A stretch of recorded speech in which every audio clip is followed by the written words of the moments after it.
Hi everyone, welcome to CUET by super. मेरा नाम है आकाश शुक्ला। जैसे कि आप लोग जानते हैं कि CUET exam is around the corner और इस पॉइंट ऑफ टाइम पे मॉक टेस्ट कैसे आपका स्कोर एनहांस कर सकता है ये आपको पता होना जरूर चाहिए। Because in CUET exam specially mock test gonna play a very important role. जब आपका कट ऑफ हाई जाता है, जब आप देखते हैं कि यूनिवर्सिटी ऑफ दिल्ली लगभग 28 लाख बार चुनी गई है स्टूडेंट्स के द्वारा टू डू दी कोर्स और 38,000 पर कोर्स फाइट है, जबकि 6.64 लाख लास्ट ईयर एप्लीकेशंस थी। तो इतना बड़ा जंप देखने के लिए मिल रहा है। Competition is going to be tough. Numbers जो है for a particular course for a particular university बहुत हाई है और एक क्वेश्चन एग्जाम के अंदर 5 मार्क्स का होता है, -1 की नेगेटिव मार्किंग भी होती है। और जब कट ऑफ 800 में से 795 797 जाता है तो एक एक नंबर जो है बहुत वैल्यूएबल होता है। तो चलिए बात करते हैं इस वीडियो में कि how you can enhance your score with the help of the mock test in CUET examination. तो मैंने अपनी स्लाइड्स तैयार करी है। सबसे पहले देखिए स्ट्रक्चर्ड लर्निंग। मैंने इस मॉक टेस्ट को दो भागों में बांटा है कि स्ट्रक्चर्ड लर्निंग कैसी होनी चाहिए और आपकी ग्राफिकल जो एनालिसिस है या ग्राफिकल लर्निंग है वो कैसी होनी चाहिए। सबसे पहले स्ट्रक्चर लर्निंग में आप देख पाएंगे कि मैंने डोंट्स और डूज में इस स्लाइड को बांट दिया है कि क्या क्या काम नहीं करना है और फिर क्या क्या काम करना है। जैसे आप यहां पर देख पाएंगे कि don't attempt full length mock test. अभी अटेम्प्ट मत करो फुल लेंथ मॉक टेस्ट। या कहीं पता चला आपने FLT full length mock test attempt कर लिया और किसी सब्जेक्ट या डोमेन में आपके 200 में से 100 नंबर 99 नंबर आए, आप देख रहे हो कट ऑफ आई है, मेरा नंबर इतने कम है, तो वही डिमोटिवेट हो जाओगे। तो अभी फुल लेंथ मॉक टेस्ट मत करो। सबसे पहले chapter wise unit wise mock test, सब chapter wise unit wise test पर जाओ। जैसे अगर मैं फिजिक्स की बात करूं, आपने electric charge and fields chapter है वो पढ़ लिया है, उसके बाद आप चैप्टर वाइज टेस्ट लगाओ। मॉडर्न फिजिक्स का पूरा एक यूनिट टेस्ट है तो उसको लगाओ, फिर फुल लेंथ मॉक टेस्ट की तरफ बढ़ो। तो this is called the structure learning, chapter wise unit wise and then full length mock test. लेकिन इससे पहले भी एक काम जो आपको करना है वो ये है, जो बहुत इंपॉर्टेंट है, कि मॉक को बिना रिवीजन के नहीं लगाना है। मॉक को कभी भी बिना रिवीजन के मत लगाओ। कहीं आप ओवर कॉन्फिडेंट हो कि यार मैंने बोर्ड कर लिया, बोर्ड्स में मेरी प्रिपरेशन हो गई है तो फिर मैं अब मॉक टेस्ट लगाने लगता हूं, नहीं। मतलब बहुत बड़ा डिफरेंस होता है सब्जेक्टिव टेस्ट के अंदर और एक ऑब्जेक्टिव टेस्ट के अंदर। सब्जेक्टिव वहां पर क्वेश्चन है, यहाँ पर ऑब्जेक्टिव क्वेश्चन है। तो आपको पहले एक रिवाइज करना है। You must have a revision plan, revise first and then go with the test. ऐसे एक होना चाहिए। उसके बाद don't set less target in mocks. कभी भी अपना टारगेट कम सेट मत करना। ये अगर 200 में से 100 नंबर आ रहे हैं तो वो भी आपके लिए चिंताजनक विषय है। 200 में से इवन 150 भी आ रहे हैं वो भी आपके लिए चिंताजनक विषय है। हमेशा 200 में से 200 टारगेट करो और उस नंबर के लिए फाइट करो। उस नंबर के लिए फाइट करो। मैं बताता हूं वो भी कैसे एनहांस कर सकते हो आप। because cutoff is high, so set at least 95 to 98% and sometimes 100% for the mock test. उसके बाद don't have any random environment. ऐसे नहीं होना चाहिए कि आप अब एसी में बैठे हैं और रजाई के अंदर बैठ के मॉक टेस्ट सॉल्व कर रहे हैं, ऐसा नहीं होगा। You must have a proper computer और laptop in the silent environment और फिर आप मॉक टेस्ट अटेम्प्ट करो। इसके बाद don't set the less sitting time. कभी भी लेस सिटिंग टाइम सेट मत करो। कहीं पता लगा 15-20 मिनट आप बैठे और आप इधर उधर चले गए, फिर मॉक टेस्ट बाद में आकर अटेम्प्ट करें, ऐसा नहीं करना चाहिए। एग्जाम भले ही 2 से 3 स्लॉट के अंदर है, लेकिन 2.5 से 3 घंटे की सिटिंग कम से कम सेट करो अपनी। पिछली बार अगर 2 स्लॉट में एग्जाम था तो लगभग शायद 3 घंटे या 3 घंटे 45 मिनट इस तरह के स्लॉट की टाइमिंग थी।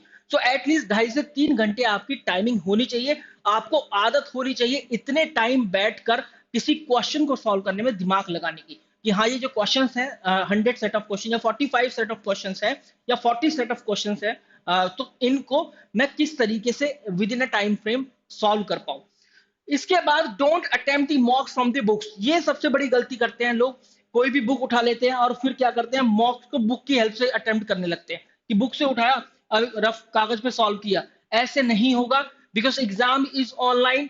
So you must have proper understanding of the interface of the exam. Interface कैसा है एग्जाम का, कहां पर सेव करने में भी टाइम लगता है भाई साहब। आपने फर्स्ट क्वेश्चन आया, फर्स्ट क्वेश्चन का आंसर किया, फिर सेव एंड नेक्स्ट किया, फिर आप दोबारा माउस घुमाओगे दूसरा, फिर सेव एंड नेक्स्ट, फिर तीसरा save and next, radio button पर दबाकर कौन सा आंसर सही है कौन सा गलत है वो देखकर। तो इसको बात ध्यान में रखनी है कि attempt the online mock test same in the exam format. So this is what dos and don'ts for the structure learning of the mock test. उसके बाद एनालिसिस की बात करें तो ग्राफिकल एनालिसिस और वीडियो एनालिसिस दो भागों में मैंने बांटा है। ग्राफिकल एनालिसिस देखो, सबसे पहले जैसे आप मॉक टेस्ट अटेम्प्ट करते हैं, so you must major your rank, कि किसी प्लेटफॉर्म पर 1000-1500 बच्चे अगर पढ़ रहे हैं, तो उस 1000-1500 में से आपकी कितनी रैंक है। या कोई ऑल इंडिया टेस्ट आपने लगाया जिसमें 1,00,000-2,00,000 बच्चे हैं, तो उसमें आपकी रैंक क्या है। Your weak and strong areas दोनों पे फोकस करने की जरूरत है। स्ट्रॉन्ग इसलिए कि आपको स्ट्रॉन्ग को और स्ट्रॉन्गर बनाना है, जिससे कि कोई भी टॉपिक है उससे कैसा ही सवाल आ जाए यार आप उसको सॉल्व कर पाओ। और वीक पर तो काम करना है ही, ये टाइम नहीं है कि आप वीक को स्किप कर दो, स्ट्रॉन्ग को स्ट्रॉन्ग बनाते रहो। ये एक अलग पॉलिसी है, पर ये सीयूटी एग्जाम में लागू नहीं होती, जहां पर हर एक सवाल का 100% जवाब आपको सही देना होता है। Time taken to solve a particular question आपको पता होना चाहिए कि आप एक से एक क्वेश्चन को सॉल्व करने में कितना टाइम ले रहे हो। जब आप मॉक टेस्ट अटेम्प्ट करते हैं तो वहां पर average time for a particular question show करता है। इससे आपको क्या है, पता चलेगा कि आखिरकार मॉक टेस्ट सॉल्व करने में मुझे कितना टाइम लग रहा है। योर ओवरऑल स्कोर, ये बहुत इंपॉर्टेंट है। ओवरऑल स्कोर में आप देखोगे कि कितनी नेगेटिव मार्किंग है आपकी, टोटल स्कोर कितना आ रहा है। ऑब्वियस सी बात है, 200 में से अगर कोई डोमेन सब्जेक्ट या लैंग्वेज है, या 250 का जनरल टेस्ट है, तो उसमें आपका ओवरऑल स्कोर कितना है और नेगेटिव मार्किंग कितनी आ रही है। उसके बाद वीडियो एनालिसिस बहुत इंपॉर्टेंट है। जैसे कि हमारी अस्तर टेस्ट सीरीज है, उसके अंदर वीडियो एनालिसिस भी दिया है। और इसी तरीके से सारे के सारी स्ट्रक्चर्ड लर्निंग है, जैसे मैं आपको बता रहा हूँ। क्वेश्चंस वेयर यू स्टक, ये आपको पता चलेगा जहां जिस क्वेश्चन को सॉल्व करने में आपने बहुत ज्यादा टाइम लिया, या वो क्वेश्चन जो आप सॉल्व नहीं कर पाए, वो वीडियो एनालिसिस वीडियो सॉल्यूशन के जरिए आप देख पाओगे। टाइम सेविंग स्ट्रैटेजी, देखो हर क्वेश्चन को, ज्यादातर क्वेश्चन को सॉल्व करने के लिए 2 या 3 मेथड होते हैं। टीचर्स आपको वीडियो सॉल्यूशन के जरिए बताते हैं कि कौन से क्वेश्चन का सबसे बेटर सॉल्यूशन है। Learn in a progressive manner, मतलब वही चैप्टर 1 का टेस्ट आपने अटेम्प्ट किया, फिर चैप्टर 1 की वीडियो सॉल्यूशन देखो। चैप्टर 2 का टेस्ट अटेम्प्ट किया, उसमें चैप्टर 1 और 2 दोनों के क्वेश्चन है, फिर उनका वीडियो सॉल्यूशन देखो। फिर चैप्टर 1, 2, 3 तीनों का एक साथ टेस्ट अटेम्प्ट किया, फिर उनके वीडियो सॉल्यूशन देखो। इस तरीके से आप प्रोग्रेसिव वे में लर्न कर सकते हो। Make notes of method of solution, जो भी टीचर मेथड अच्छा बताते हैं, जो कि टाइम सेविंग स्ट्रैटेजी के अंदर आता है, तो आप उसके नोट्स बनाओ, उसको देखो कि इस तरह का क्वेश्चन ऐसे सॉल्व होगा, उस तरीके का क्वेश्चन ऐसे सॉल्व होगा। तो this is how you can increase your score in the mock test guys. और सीयूटी एग्जाम में मॉक टेस्ट इंक्रीज करना बेहद जरूरी है। अगर आप सीयूटी एग्जाम के एस्पिरेंट है, तो we have already launch the crash course guys, जहां पर आप देखो जरा ह्यूमैनिटीज स्ट्रीम के हैं, या कॉमर्स स्ट्रीम के हैं, या साइंस स्ट्रीम के हैं, तो आप जाओ, जाकर एनरोल नाउ पर क्लिक करो। 9,999 है, तो लेकिन इतना पे नहीं करना है, आपको जाना है, कोड अप्लाई करना है APR50, and you will get the flat 50% of. यहाँ पर लगभग 5,000 का कोर्स बनेगा, जहां पर आपको अस्त्रा टेस्ट सीरीज, जो भी बातें मैंने बताई हैं वो सब उस टेस्ट सीरीज के अंदर है। बेस्ट टेस्ट सीरीज मानी जाती है for the CUET exam aspirant in the industry. और chapter wise, topic wise video classes, live classes plus practice classes दोनों इसके अंदर आपको मिलेंगी। फिजिकल बुक्स आपके घर भिजवाई जाती हैं, ई बुक्स भी हैं इसके अंदर, और personalize mentorship, college counselling support जैसे तमाम बहुत सारे फीचर हैं। So you guys can avail this course. और ये कोर्स जो है 5 तारीख से ही स्टार्ट हुआ है, तो अभी आप एनरोल कर लीजिए। Thank you very much guys for your time.